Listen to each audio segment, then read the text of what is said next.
Hello, hello nurses! Another day, another learning for your work from home nurse journey. So today we'll be discussing paano ba mag-apply while I'm on break.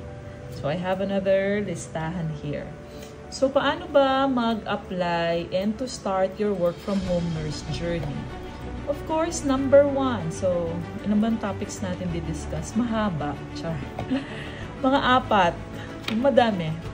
So, watch until the end para malaman mo yung entire process, paano simulan yung application journey mo. Okay?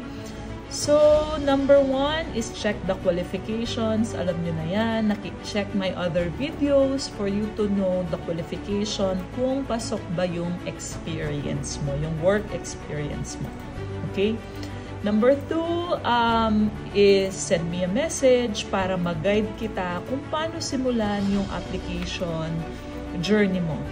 So, once you message me, I'll be sending you a form to fill out yung mga details mo to check. And then, i-refer kita sa recruitment team namin to start your application journey. So, pagka-complete mo ng form, update mo ako. Dito din, sa messenger, update mo ako na natapos mo na yung form so that I can refer you, and then isasubmit ko na yung details mo sa recruitment. After I submit the details to our recruitment team I'll be sending you an email about your application. You will also be getting an email from our recruitment team that I referred you. Okay? And then, once you receive the email that I successfully referred you, please send me a message here para malaman ko so that I can guide you further and give you additional tips for the interview. Also, if time permits, kung free ako, free ka, nagtagpo yung oras natin, I can offer you a mock interview kung bet mo yung ganon. Okay? Plus additional tips para maging confident ka sa interview, sa mga interviews mo.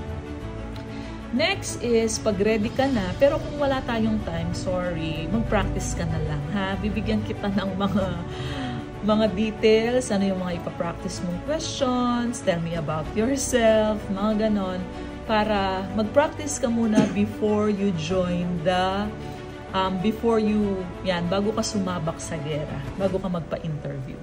So, pag ready ka na, once ready, wag mo naman pakatagal mag-prepare, ha? Kasi, ang goal natin is makapag-apply ka as soon as possible kasi habang hiring pa. Kasi once complete na yung mga applicants, it will take time na naman. Babalik na naman siya sa pooling status. It will take time for your application to be entertained. Pwedeng next month, after 6 months, after a year, we don't know. Depende yan sa hiring. So, pag ready ka na to start your application, this is it. Mag-join ka sa Virtual Hub. Isesend ko sa email kung ano yung details, paano ka mag-join doon. Okay?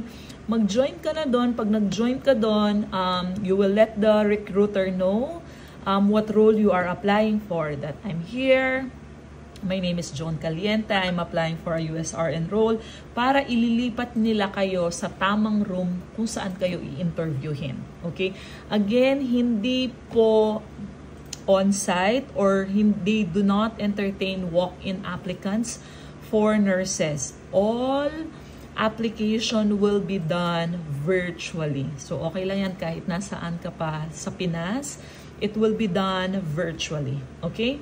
So, after you join the Virtual Hub, yan, mag-start na yung interview. So, unang interview is your HR recruitment screening. Check nila yung qualifications mo, kung pasok ka ba.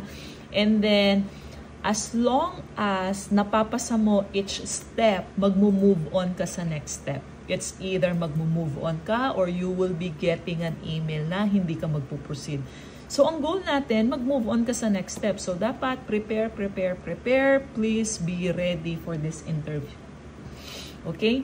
After the initial screening or the recruitment interview, isisend na nila sa'yo yung mga assessment. So, per step din nilang isisend yan, ano yung kailangan mong i-take na assessment. Maraming mga assessment, nasa 5 yata sila. Merong I-check nila yung technical skills natin, computer exam, communication skills, meron yan written at saka voice or actual. And then, we also have clinical exam. Pwede din, both yata din yon, written and, what do you call that? Voice exam. Okay? And then, after that, after you clear all the assessment, na maraming assessment, okay? Hindi madali mag-apply, hindi madaling makapasok, but it is very possible if you are ready and prepared.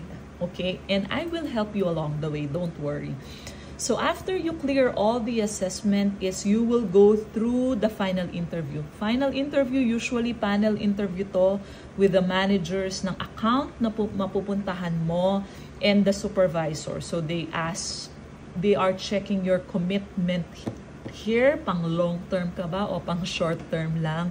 Of course, they will prioritize and they will give opportunity to those applicants na nakikita nila that will be staying for long term, for good. Kung pwedeng for good, why not, di ba?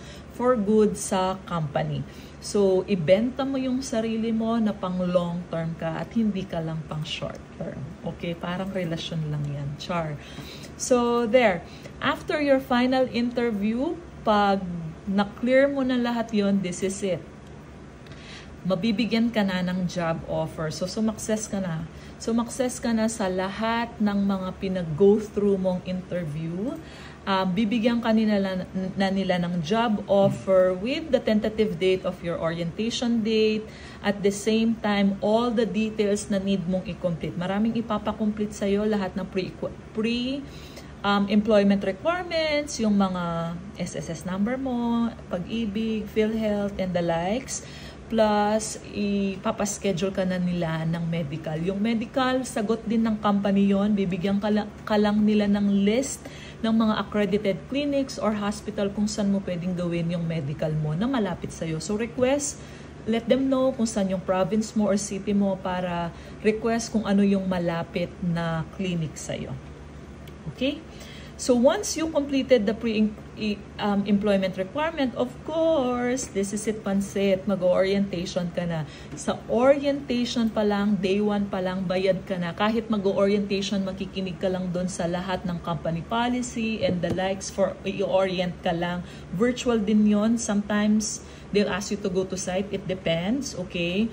But of course, they will be asking you to go to the site to get your equipment. So, pupunta ka pa rin ng site. Mag-orientation ka na. So, sa orientation, ito na yon. Effective day 1 of orientation, may HMO ka na, bayad ka na as regular employee, and then to follow na yung training mo. So, yun na ang success na nasimulan mo na ang iyong work from home nurse journey. Alright? So, yun lang. I hope you learned something today, nurses, and I hope to help you start your work from home journey. So if you have what it takes, go ahead, apply na, send me a message so I can guide you on how to start your work from home nurse journey. Alright, yun lang for today. Bye!